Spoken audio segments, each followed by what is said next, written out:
press the bell icon on the YouTube app and never miss another. Now, the 11th edition of the world's biggest, richest and most popular T20 competition gets underway on Saturday. The Indian Premier League begins with defending champions Mumbai Indians hosting Chennai Super Kings. It's a tournament that lit the fuse for the 2020 format and divides opinion.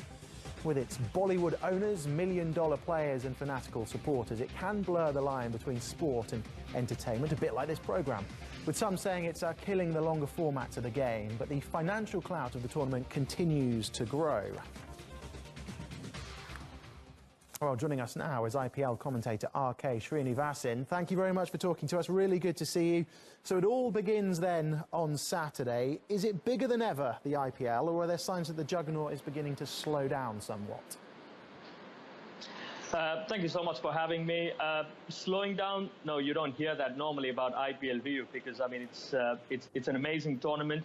The kind of eyeballs that it brings is just phenomenal. I think, in fact, I mean, if you talk about this edition of the IPL, it's probably one of the biggest, simply because of the fact that you've got Chennai Super Kings, one of the franchises, coming back into the fold. Rajasthan Royals is back as well. So it goes back to its original 8 teams, so to speak. And in terms of the kind of fan base that a team like Chennai Super Kings has, it's immense. So there's one section of the nation that is eagerly waiting for this tournament to kickstart, and it's a blockbuster clash as well.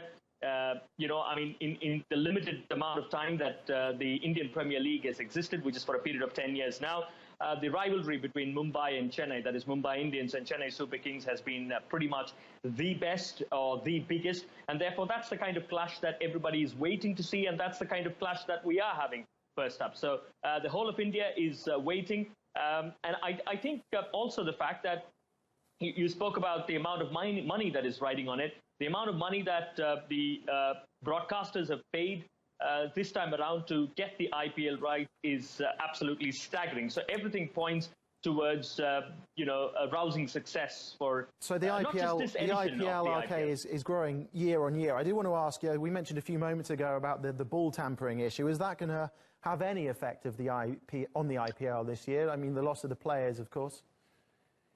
Well, I think in terms of the loss of the players, probably with respect to a particular franchisee, maybe it could be a bit of an issue because strictly in terms of what those players in David Warner or Stephen Smith can bring to the table, there's a bit of a setback for the respective franchisee. Because, I mean, I think Rajasthan Royals, even before the auctions, they had decided to have one player in their midst, as in retain one player, and that was Stephen Smith. So in that sense, they decided to build a team around Stephen Smith as their leader, but that never really materialized because of everything that happened in Australia, which meant that they had to alter their strategies and bring in somebody else.